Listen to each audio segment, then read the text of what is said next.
Paul's a big player for you. Why should we be paying attention to Paul when we think about the historical bedrock for Jesus? It's a great question, Kurt. The reason is Paul is so important. Well, there's a number of reasons. Number one, he claims to be an eyewitness of the risen Jesus. Now you say, well, yeah, but there were plenty who claimed to be eyewitnesses. Of the four Gospels, you have Matthew and John, that the early church tradition attributes them to the apostles, Matthew and John, and they would be eyewitnesses. That's correct.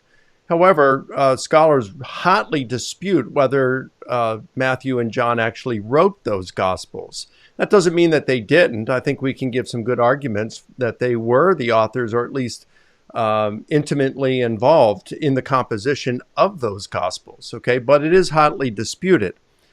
When it comes to Paul, of the 13 letters attributed to him in the New Testament, scholars debate over the authorship of 6 of them. But 7 of them are considered undisputed letters written by Paul. And from his undisputed letters, you can get a lot about the resurrection from Paul. So even though scholars will dispute, again, the authorship of Matthew and John being written by eyewitnesses, they don't for these 7 letters of Paul. So that's one reason. So when you're doing historical investigation, you're on a little more solid ground, historically speaking, for your investigation by looking at Paul. Unfortunately, he doesn't give as much information, but the information he does give is very good. Another reason is because Paul was a non-believer when he had an experience that he sincerely believed was an appearance of the risen Jesus to him, and converted to Christianity, a Christ follower as a result. So it's not as though you've got these biased disciples out there who, well, they just say Jesus rose from the dead.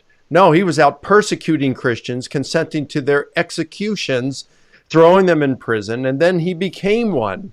He did a 180-degree about face. So that's another reason. Another thing is through his writings, as we saw in the previous episode, or at least one of the previous episodes, I kind of get lost with these.